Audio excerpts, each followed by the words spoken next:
Hello, എല്ലാവരും സുഖമായിരിക്കുന്നല്ലോ. ഇന്ന് ഞാൻ ക്യാരറ്റ് കൊണ്ടൊരു ബജിയാണ് ഉണ്ടാക്കുന്നത്. ഞാൻ അതിനു വേണ്ടി ക്യാരറ്റ് എടുത്ത് കട്ടി കുറച്ച് സ്ക്വയർ ഷേപ്പാക്കി ഞാനിങ്ങനെ ഓരോന്നും എടുത്ത് മുറിച്ചെടുത്ത് വെച്ചിട്ടുണ്ട്. ഈ മുറിച്ച് വെച്ചിരിക്കുന്ന ക്യാരറ്റിലോട്ട് നമുക്ക് ആദ്യമേ തന്നെ 3 സ്പൂൺ കോൺഫ്ലോർ, 3 വലിയ സ്പൂൺ കടലപ്പൊടി, പിന്നെ അധികം എരിവില്ലാത്ത മുളക് പൊടി, കുറച്ച് മല്ലിയില, പിന്നെ കുറച്ച് ഉപ്പ്, പിന്നെ വെളുത്തുള്ളി അരച്ചത്, പിന്നെ പെരിഞ്ജീരകം പൊടിച്ചത് അല്ലെങ്കിൽ ജീരകം പൊടിച്ചത്, ഇതെല്ലാം കൂടെ ചേർത്ത് നന്നായിട്ട് മിക്സ് ചെയ്യുക. പിന്നെ കൈകൊണ്ട് വേണം മിക്സ് ചെയ്യാനേ. ഇതിന് നന്നായിട്ട് യോജിപ്പിച്ചെടുക്കാം. ഇത് കുറച്ച് ഡ്രൈ ആയിട്ട് തോന്നുവാണെങ്കിൽ കുറച്ച് വെള്ളം ഇറ്റിച്ച് കൊടുക്കണം. എന്നിട്ട് നന്നായിട്ട് യോജിപ്പിച്ചെടുക്കാം. ഇനി അത് മിക്സ് ചെയ്ത് മാറ്റി വയ്ക്കാം. ഇനി ഒരു പാത്രം അടുപ്പിൽ വെച്ച് അതിൽ എണ്ണ ഒഴിക്കാം.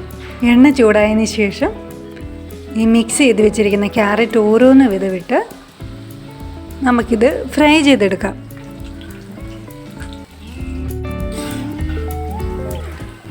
ഇത് ഏകദേശമായിട്ടുണ്ട്. ഇനി നമുക്കിത് പാത്രത്തിലേക്ക് മാറ്റാം.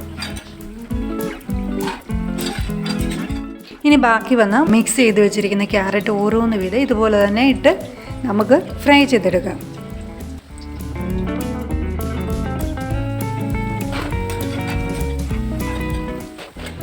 ഇനി നമുക്ക് കുറച്ച് കറിവേപ്പില എടുത്ത് ഇതുപോലെ തന്നെ ഫ്രൈ ചെയ്തെടുത്ത് ഇതിൻ്റെ മുകളിലേക്ക് ഇടാം. നോക്കി, ഇത് നന്നായിട്ട് നല്ല ക്രിസ്പി ആയിട്ട് കടിച്ച് തിന്നാൻ പാകത്തിന് നല്ല ടേസ്റ്റി ആയിട്ടുള്ള ക്യാരറ്റ് ബജി റെഡി ആയി കഴിഞ്ഞു.